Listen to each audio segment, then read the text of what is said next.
You're listening to Rendezvous with the Writer with Bobbi Jean and Jim Bell, only on LA Talk Radio.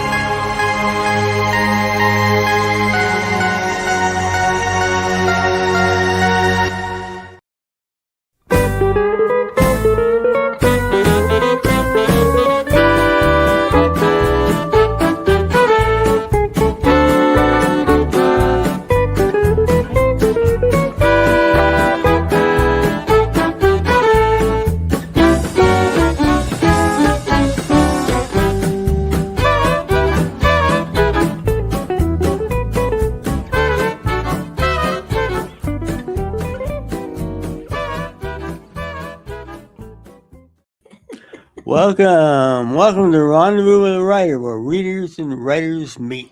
And story is everything. We're your hosts tonight, Jim and Bobbi Bell. You've just been listening to Alex Dormont and his boys and girls and singing the Hot Texas Swing Band out of Hot Texas. Is that a town? Absolutely. That's all of Texas, I think.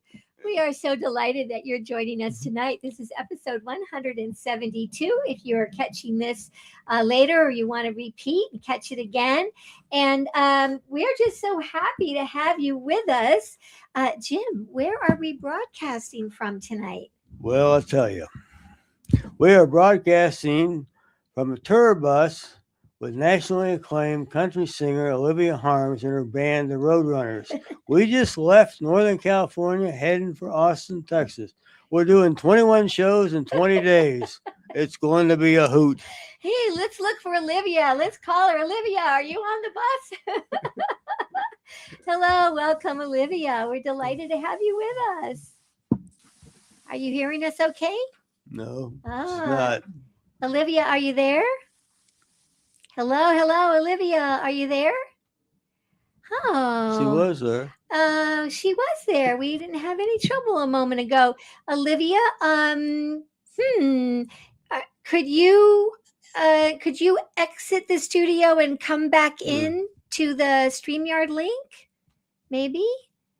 Okay, let's see. Well, we are excited to have Olivia Harms with us. She'll be rejoining us shortly, I'm sure.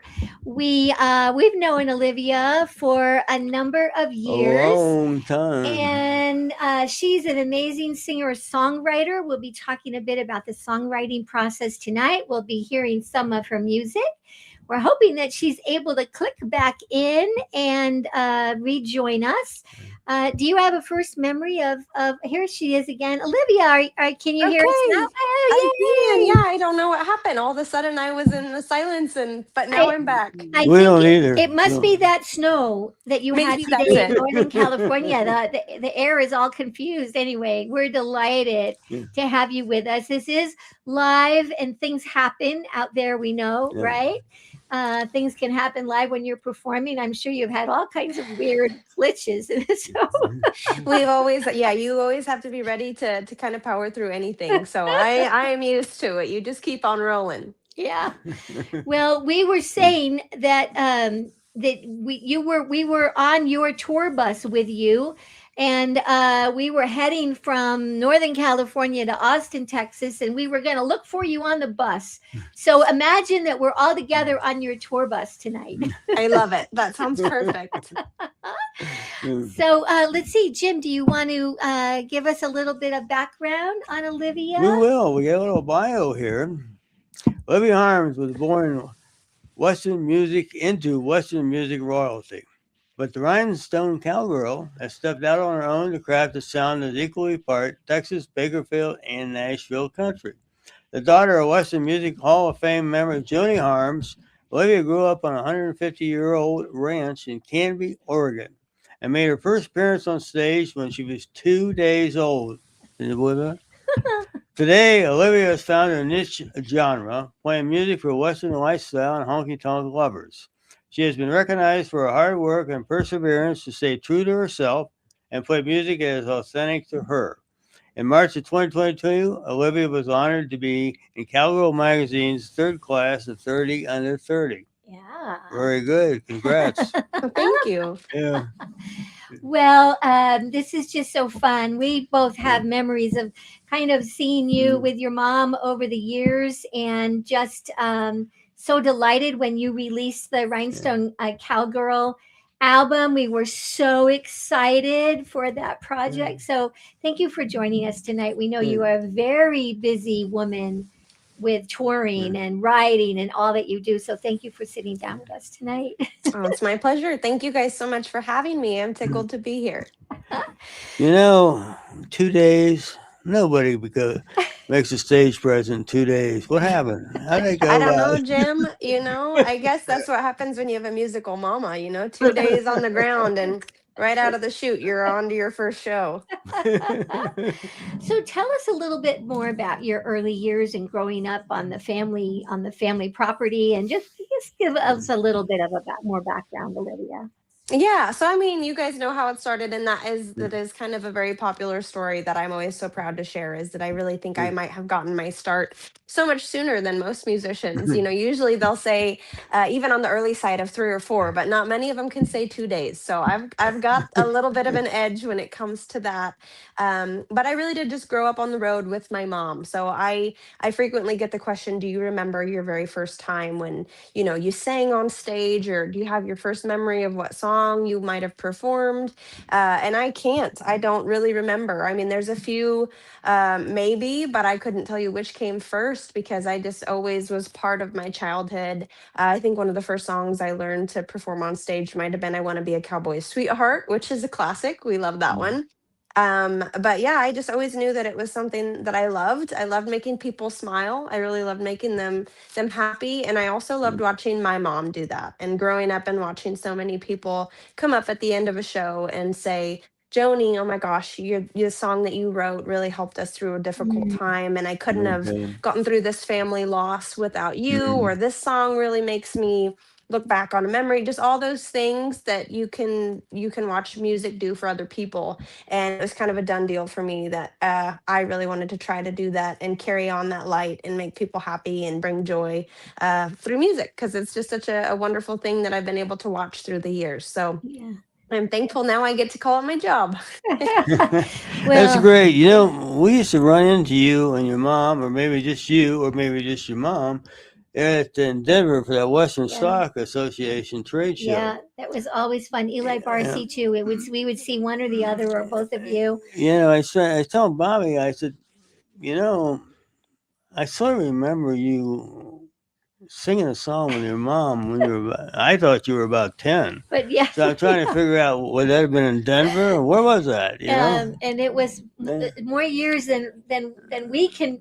Our we're having that same kind of challenge. It's all the years are sort of blending together, and we have that challenge. But music, as you were just Yeah. discussing or chatting about, music and memory, they just go hand in hand, don't they? You hear a song They and do. just instantly you're transported. It's like smelling a fragrance that you knew at some time, and you're just transported. It's just how wonderful to be a It's creator magic. of that. Yeah. Yeah, It is yeah, magic. I've said that too, Bobby, for a long time. Like music is the closest thing we have to time travel. Yeah. That, and Yeah. like you said, a smell, because there are Yeah. songs that will come on and they just take you right back to a moment or a feeling, and you just kind of feel like you're right back there reliving it. And so that I'm able to give that to people, or comfort through music. There's been so many times where I'm going through something tough, and you hear a song and you're like, "Oh, this is just what I needed right now." mhm. I'm just really fortunate that I'm able to attempt to do that. Not saying that I get to, but I sure do try. You managed to work college and graduate. I Oh And yeah, did. yeah. I did I work think it that's in. great. You Thank know, you. so that's I don't know. I guess someday you could run the farm, or a bunch of farms actually, or Well, I ranches. suppose I suppose it'll come in handy. Truly, I didn't want to go to college. That was really pulling teeth for me to go. But my mom, being so musical and making that her career, she had really seen the ups and downs of music career. There's so many valleys, there's so many peaks. I mean, you have a high moment, and then it seems like right after that there's a low time. It's just that's the music or entertainment industry in general. And so she really encouraged me, as did my dad, and they said, it's great that you want to do music, but we want you to go to college. We really want you to have a backup plan just in case. And so truly That's my second right. love is agriculture. I absolutely adore agriculture. I grew up on a cattle ranch that's been in my family since 1872. So I thought, I guess if one day I can't sing, hopefully I can help other people, keep their generational ranches or farms in their family, and tell folks about agriculture, because if anybody likes to eat or drink, we all have farmers to thank for that. It doesn't just show up at the grocery store. So I did end up going to Yeah. college, and I'm really grateful I did. I think the business side of my degree that I got, which was ag business, has really helped in, even just like I am a small business myself. So just running my own career and making sure the ends meet, or when I plan a tour, making sure that I can have X amount going out to each of my band members each week, pay for gas, pay for lodging, food, all the things that you incur, and then still come out on top after a tour and say, well, I guess that was worth being gone for 3 weeks. I made a little money. All that stuff is really important. And I don't know that I would have figured it all out if I hadn't gone to college and got a little help with the business side of things. Yeah. Well, you have a lot of cattle on a ranch right now, right? We do. Yeah, I really went from one ranch to another. And I didn't intend on that, but I got married to a rancher in Northern California. So just one place to the next, truly. We That's great. we are really thrilled. We're going to be playing some short clips. They're little teasers for all of you that are joining us tonight of some of Olivia's music. And I would love it if you would give us the backstory, because it's a perfect segue into I'm on my way. And then when you're done, Sam, our DJ tonight, will bring it on. So tell us a little bit about where this song happened. How did it come about? Well, it was a few years after I graduated from college, and I was really making a run in the beginning of doing music. And then we all know what happened in 2020, and COVID shut things down. And I had moved to Nashville right after college. So I had been living there, but then I didn't want to be stuck in an apartment during COVID. So I moved back to the ranch in Oregon, and I was happy to have wide open spaces during that first couple months when so many other folks did not, and they were maybe locked up in an apartment. But I got to thinking about how I really wanted to continue to play music. I was chomping at the bit to get back out there. And I thought, no one's going to chase my dream except for me. I'm the only one that can do it. I'm the only one that can take this into my hands. And I don't ever want to look back later in my life and wonder what if. So I thought about it for a while, and I had 2 cow dogs. So I thought, I guess all my songwriting buddies are playing a lot of music down in Texas right now. That you don't shut Texas down. It stays open. So I thought that's where I gotta go. And I figured if I was gonna go on a trip, the dogs had to come. I had a place to live. So I went out and I bought a travel trailer, and I hooked it up to my little F-150 pickup. And I told folks, this is my plan. I'm going to go to Texas. I'm going to go find places to play music. Most people told me I was absolutely nuts. And I said, I don't care. I believe I can do this. It might be hard. I might have to change a couple tires, but I'm not willing to give up. The only person that can work hard at this is me. So off I went, and I was in the middle of New Mexico before I realized how far away from Little Canby, Oregon I was. But I thought, here I am. I'm on my way. And so I wrote this song. Especially because I figured there's plenty of other folks out there, whether they have a big dream or a small dream or just something that they're itching to do. You're never too old or too young. You should always just take that very first step and get on your way. So you never look back and wonder what if. So if you're a dreamer, this next song is for you. Okay, here's a little bit of I'm on my way, and then we'll be right back.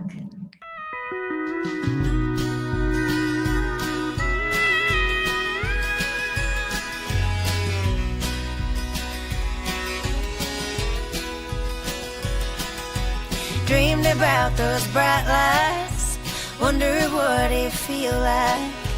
Wishing on a star won't take you far.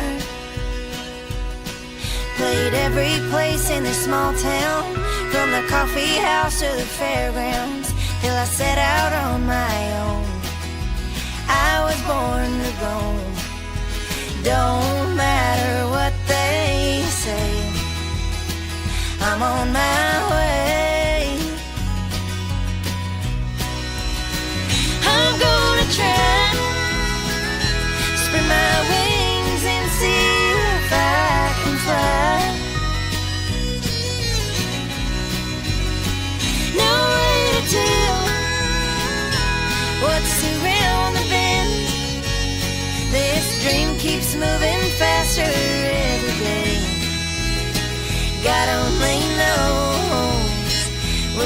truck goes, I'm on my way.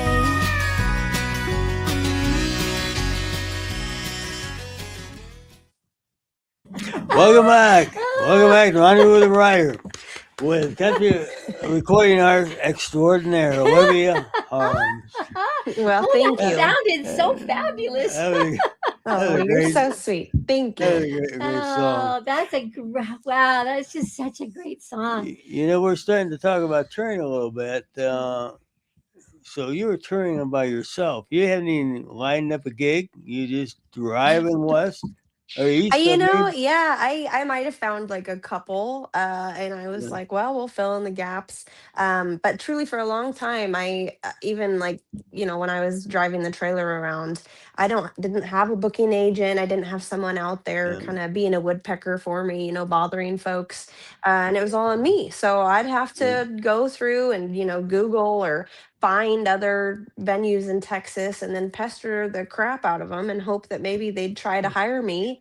Yeah. And then you're just Yeah. you're just following up, and there you go. Yeah. Yeah. So, so you had the Yeah. trailer. So you could. So it was a camper kind of trailer that you could stay in. You were kind of living in it as you were traveling. That's Yeah, got to be very convenient with your yeah, dogs. Yeah, it with was your dog. great. It Yeah. really was. I still have it actually. It's a Keystone hideout. And so it was like a 24-foot trailer and little bumper pole. And so I just loaded it up with all of my hats and boots and clothes and enough dog So, food and all right. things. You So had a And question on that. that's the question. Okay. So we dread packing. My dream is to just have my favorite cosmetics in my handbag, and then when we get there, buy the things that we need. We hate packing, so I can't imagine trying to put it together. So, do you have some packing tips for those of us that really hate packing, Olivia? How many how oh, many, especially if you are a hat and boot girl, like how do you figure that out? it definitely is a tough one, Bobby, for sure. Like I don't necessarily love packing either, but I have had to try to get good at it. Just because, especially when in the trailer, it wasn't that bad at all because I could take X amount of boots.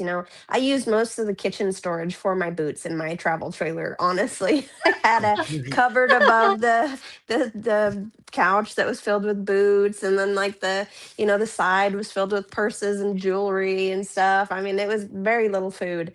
But it's not always me getting to tow my trailer with me. And usually I'm just stuck with a 50-pound suitcase. And I'm always probably trying to convince my airline attendant checking me in to let me have like another 3 or 4 pounds because I'm constantly overweight with those darn things. Yeah.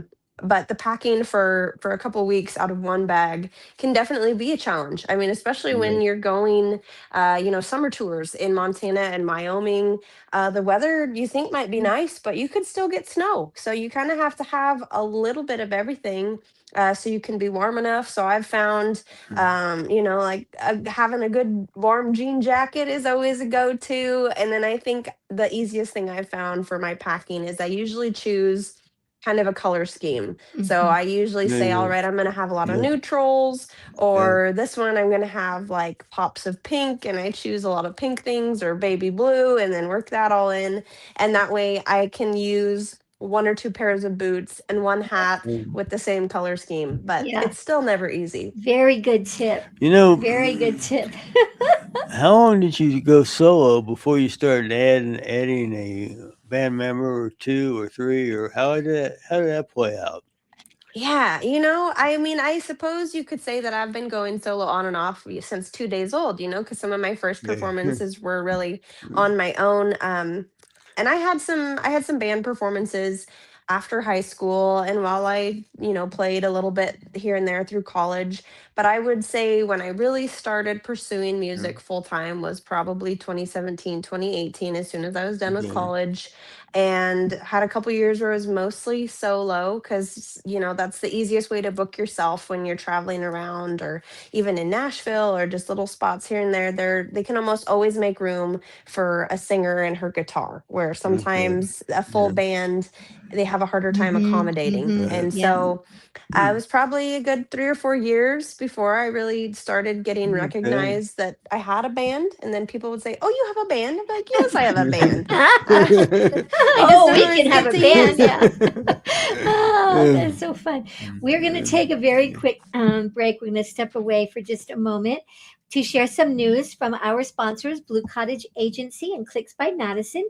If you are a writer, they are standing by to assist you. And when we come back, we'll be back out on the road again with our special guest, Olivia Harms. Don't go away. Yeah. We'll be right back.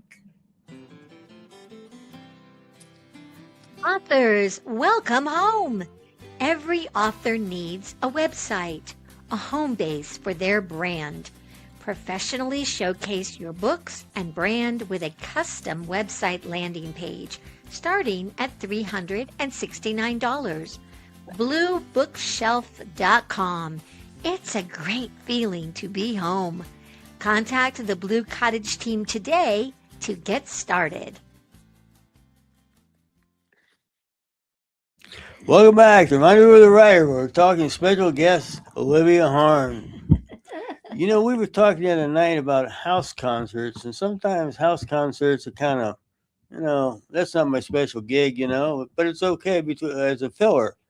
But you had a special one, I think, didn't you? Yeah. I did. I did have a very special one. I did. A couple years ago, maybe two Valentine's days ago, so 2024, I was asked to play a house concert in Fort Worth. For a spell, I called Fort Worth home. I still have a house there. And so I was like really living and basing myself in Texas. After I got tired of living with two cow dogs in a travel trailer, I bought a house. So I got asked to go to a very nice neighborhood in downtown Fort Worth and do a little birthday concert. And the gal that had hired me had said, it's going to be very intimate. We might have some special guests there. So, please basically hold yourself together and don't fangirl.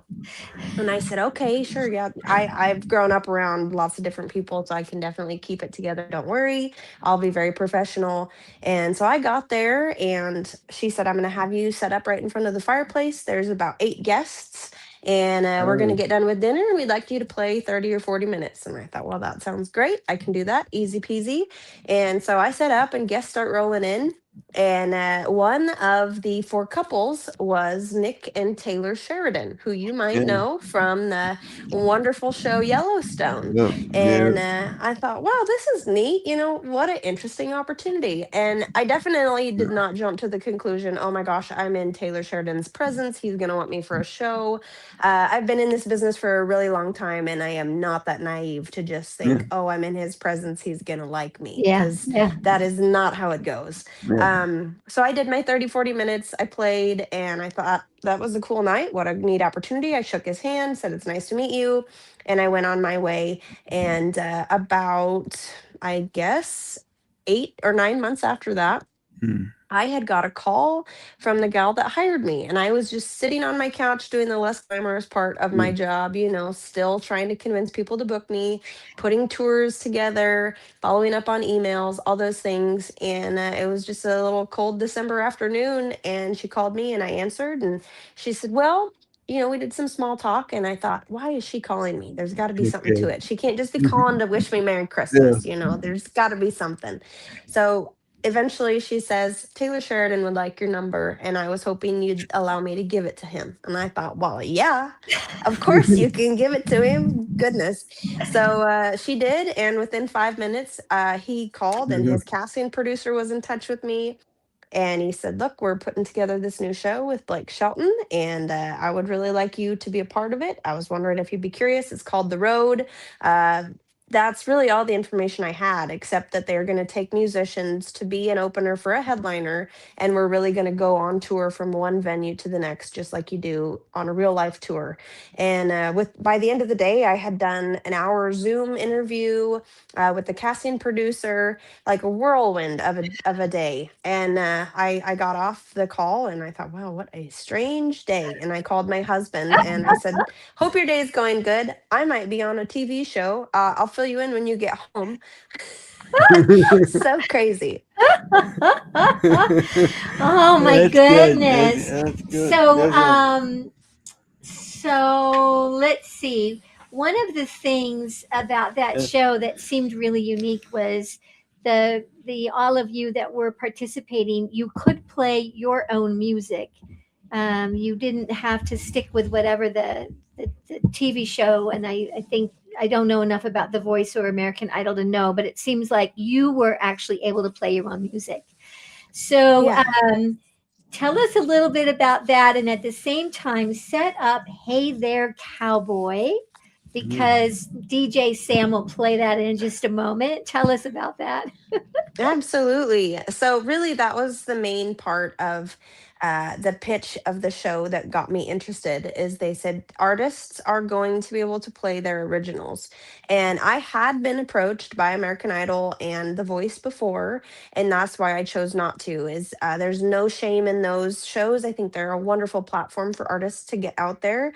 But personally, I think fans are going to connect to my music more, or me as an artist more, if they hear the songs that I write, and hopefully they say, wow, that sounds like an authentic song, because I really believe fans have a sixth sense for telling what's authentic and what's Yeah. not.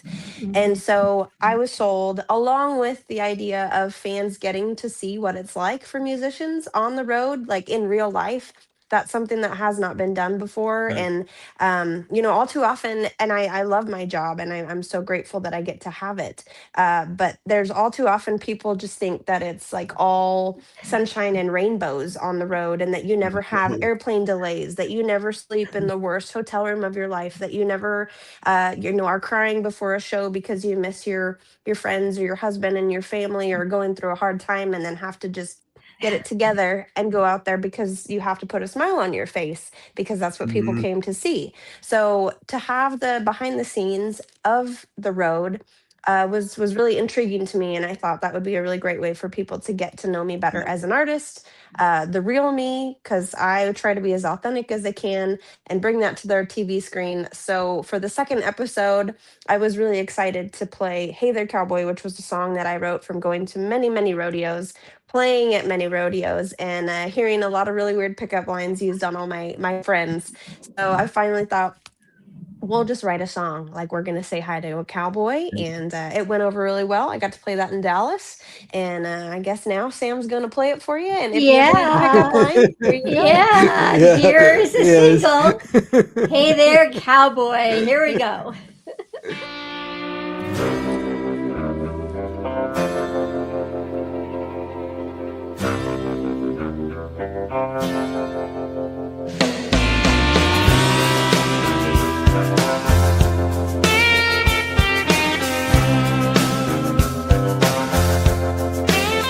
Hey there, cowboy, what's your name? I ain't into playing no games. Hey there, cowboy, what you drinking? Yeah, I'll have one too, and I've been thinking, if one drink turns into more, and you dance me around the floor, neath the neon light so bright, and the jukebox grooving slow, if you play your cards just right, who knows where this could go. Hey there, cowboy. Hey there, cowboy. Hey there, cowboy. Welcome back to Rendezvous with the Writer. Olivia, what a great song. Hey Oh, there, thank you. cowboy. Yeah, Bobby You can know, try that out later. Yeah. I think we were talking the other night. We were talking about you got some coaching, some assistants, and some of the other contestants did too on the show. And I guess you mentioned Gretchen Wilson. Yeah, she was our tour manager, momager Oh, is what she kind of called herself on the show. And it was really great to meet her. I have to be super transparent and say that I was never a huge Gretchen Wilson fan mm, growing up. I definitely lean more towards the traditional country music. But after meeting her, I definitely gave her music another listen because she was just a straight shooter in person and really supportive. Honestly, there was the first show where they took the guitar from me and they said, "We just want you to sing. We don't want you to play." And Okay. for me, that's like taking my security blanket. That's like Yeah. Linus losing his Exactly. blanket on Charlie Brown. So Yeah. I was a little nervous, and she definitely coached me through. She was like, "Just walk this way, walk this way, and you don't have to worry about what to do with your hands. Just sing." So she was great. Yeah. Yeah, yeah, I remember the name, but I didn't yeah. remember some of her songs. So I Yeah, looked her up on the internet. And I yeah. said, "Redneck Woman, of course." Yeah. Oh my goodness. So, do you, shall we ask her the bucket list Oh yeah, we question? gotta ask that Okay, question. I'll ask the first one, and you can ask the second Okay. one. Okay, the first bucket list question is, who would you love to open for if you got the call? Mm. Who'd be in your top few? Yeah, and a top few. Okay, I get a couple of them. That's so hard, but I think George Strait is like all a given. I am a big, big George Strait fan. Dolly Parton is up there for me because she's still one I could open for, or Willie Nelson. They're like all still attainable openers. But then there's some, maybe they're not just such a mega star. Some other ones that I really have been enjoying is like Cody Johnson, Ian Munsick, Yeah. Flatland Calvary. There's a lot of really great ones. I mean, there's so many great musicians, but those are a few of my favorites. Okay, you get to ask the next one. Now, who would you like to open for you? Oh, open for me. Oh gosh, I don't even know if I'm worthy of an opener, but any of those guys, I would allow it, I suppose. I understand. I think Cody Johnson's dialing you up right now. I'll take his call. If I leave, you know why. Oh my goodness. This is so much fun. Let's talk. We're gonna wrap this segment up so we can get to the next segment and a little bit more Okay. music. So, Jim, did you have something you wanted to ask me? I did. Now, if you enjoy the music you hear on Rendezvous with a Writer, from the Hot Texas Swing Band to short clips like Olivia Harm's music you're hearing tonight, then you enjoy Bobby's weekly radio show, Out West Hour. Bobby, where can they hear that show? Well, if you're watching, you'll see that I'm holding up KUPR. It's actually a license plate, KUPR.org. We are a low power radio station out of Placitas, New Mexico, but we stream live around the world, 4 o'clock Mountain Time every Saturday. You can catch the Out West Hour.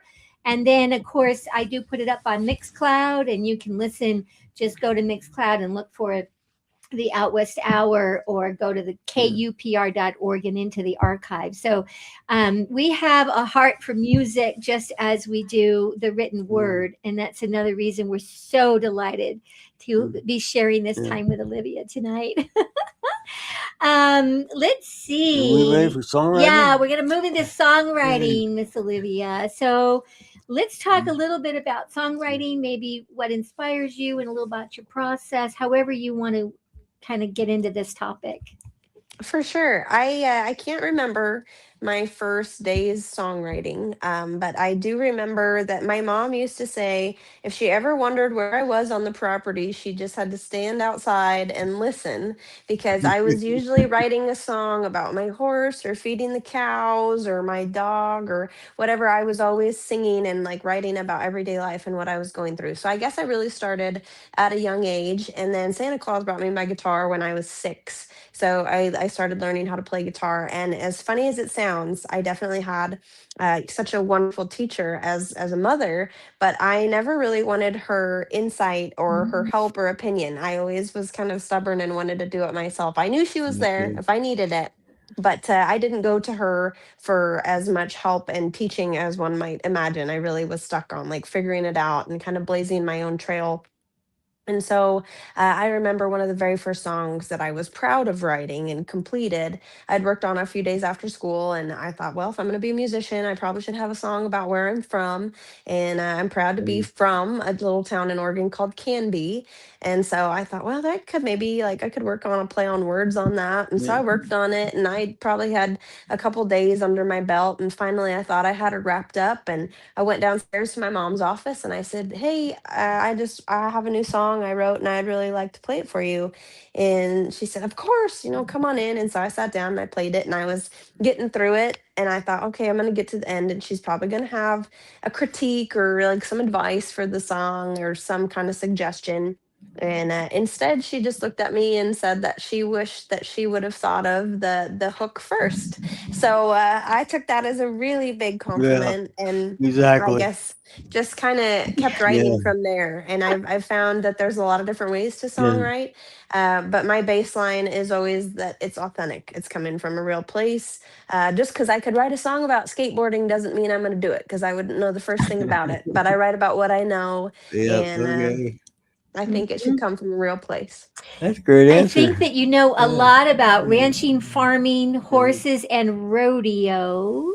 I do. So tell us a little bit about, and then we're going to hear it. This ain't my first rodeo. Where'd that song come from? Tell us a little bit about that. I've always heard that saying, being around the Western lifestyle Yeah. world. Uh, Folks, a lot of times when they say, "Oh, I've done that before," or this is old hat for me, they'll say, "This ain't my first rodeo." And I thought, man, that would sure make a good song title. But I figured somebody else had written it, or somebody else would write it, and I'd kind of put it on the back burner for a really long time. And then after COVID, after like doing so much touring in Texas and really enjoying that and trying to ramp back up on the live shows, I had noticed that it had been a minute since I had sat down and written. Because a lot of times, even though folks think, "Oh, you're on the road, you must just be loaded with inspiration and you must write on the road." Actually, I don't a ton because if you play for 5 or 6 days in a row, sometimes the very last thing you want to do is get that guitar out on your downtime Yeah. and keep going. So I had kind of put it on the back. I was focusing on playing, but not as much writing. And it was one of the first band shows that I had booked with my band after COVID, and it had gotten canceled. And I was pretty bummed about it because I'd been looking forward to it.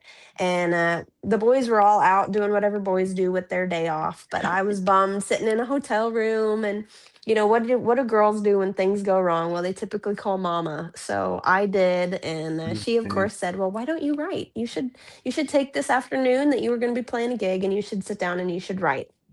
And of course, you never want to hear the truth. When you know your mom's right, you're always like, whatever. So I kind of shook it off and got off the phone with her. And I don't know, in a matter of 30 minutes, I had my guitar out, and I thought, I'll maybe I'll play around with this idea that's been floating in my head for years. And probably by the end of the hour, I had "This Ain't My First Rodeo" written. So now you can hear it. All right. So, Mr. Sam DJ, give us a little of This Ain't My First Rodeo.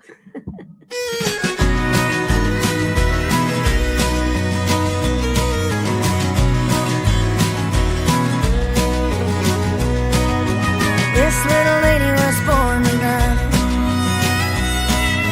chasing down that morning sun. About the time you came along, I was fixing to get gone.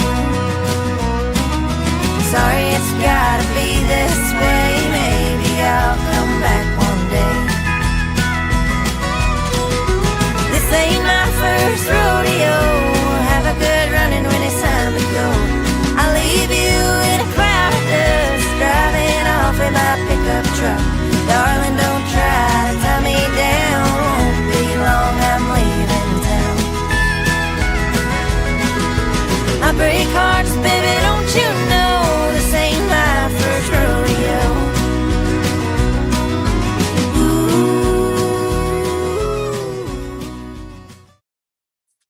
That was super, Olivia. Thank We're you. talking about it's not my first rodeo. I can understand that for a cowboy or a cowgirl, but some Eastern dude, where did he get the right to use that saying? I think anybody can be a cowboy or a cowgirl. You don't have to own a hat. You just got to have Yeah. that Western spirit inside you, and you go ahead and you use it anytime you want. I've often wanted to say something like, "This ain't my third rodeo," or like something that's not right. This ain't my first podcast, like That's right. you know? That's so right. But still, it's the first rodeo is just always what comes out, right? It is, but yeah, I know. Or you see the little kids sometimes, and they have the hat that say, "This actually is my first My first rodeo." Yeah. rodeo. Yeah. Okay. Oh, that's cute. That's That's cute. cute. So you Yeah. you obviously write alone. I mean, you're very creative on your own, but you also do a lot of co-writing, it seems. I do. I do. Yeah. So I have my first question about co-writing is when you know you're going to co-write, you're not just with somebody and you go, oh, what are you? Oh, you actually know you're going in to meet with somebody. How do you kind of prepare yourself for that experience? Well, usually when I set up co-writes, like so when I go to Nashville and I kind of dedicate a week or so to writing, you're actually setting up appointments. So it is like saying, okay, I'm going to meet Wood Newton at 10 a.m. at this time. We're going to give it 3 hours and then break for lunch. And then I'll set up another one at 2 p.m. So you are setting up appointments. It's not willy-nilly. Everybody, you try to make good use of your time and you treat it like a real job because it is a real job, especially in Music City. And then you go in prepared. I have a ton of notes on my phone that, while I am on the road, I may not have the time or even just be in the mood to write sometimes, but I still might see things or hear a phrase and write it down or hear a story and say, oh, that would make a really good song. So I put it in my notes, maybe even record a little voice memo of what I think the melody would sound like. And then it's saved for when I do have that time that I want to dedicate to songwriting and take it to another person. So then you're in your little meeting and you kind of go back and forth. Like it's kind of like being on a date. So there's a few songwriters now I know, like we really connect, we really are on the same page. If it's someone new, you're kind of getting to know them.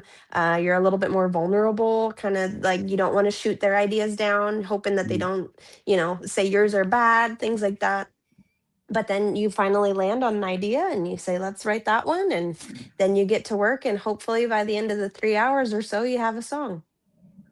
Well, So Wood Newton. wasn't that the guy that wrote Private Malone? I think he wrote Private Malone. That's such an awesome song. Such a good song. It's a favorite song of ours.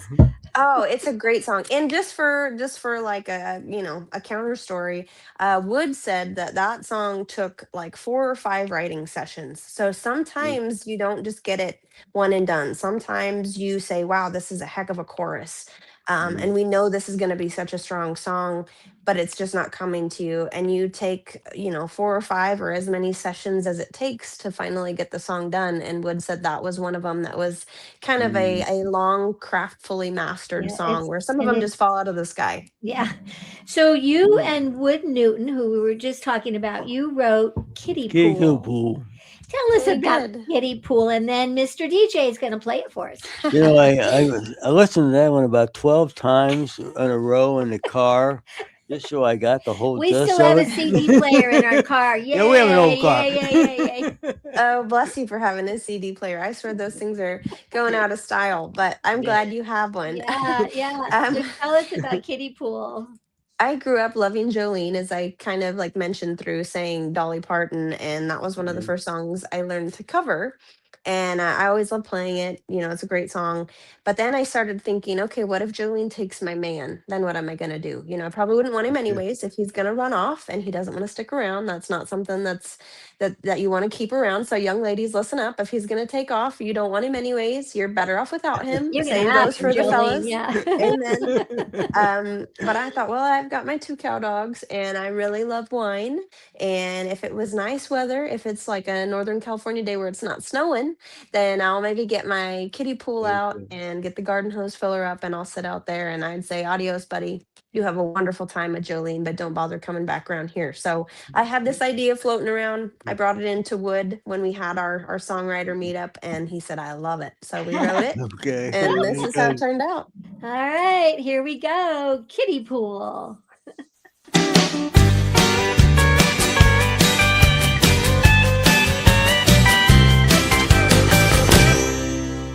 Call me up one more time.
Fantastic. Bottle of wine and Patsy Cline. What else do you need? Not Did too it? much. I think that'll take care of it. Was that a fast ride? Slow ride? Take a That was a while. pretty fast one. No, Yeah. I think we wrapped it up in about 2 hours, so we didn't even take the full appointment. Okay. And I remember afterwards, Wood said, "Well, that was a good one, Liv. Why don't I think we earned ourselves a beer?" So we went to the local place.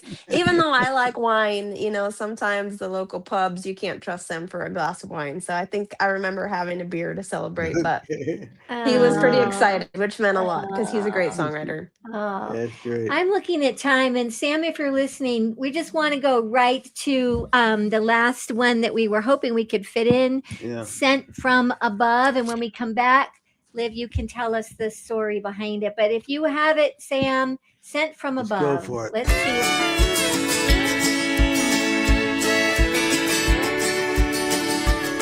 All stories start the same with once upon a time.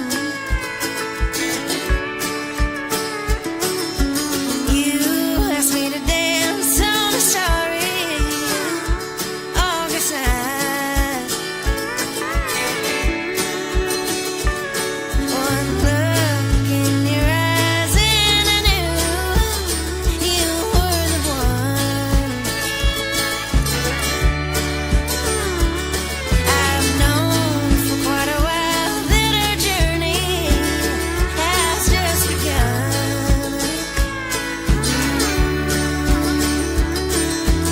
All I've ever dreamed about standing in front of me right now. Slowly we dance around the floor, falling like we never felt before.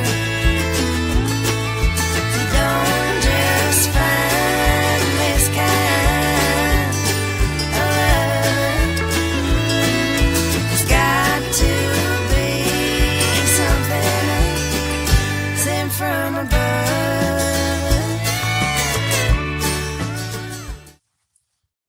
Oh, we had to Super play that. We song. are almost out of time, though, Yeah. Miss Olivia. Well, Do that's you all right. do you want to Yeah. say what inspired that song?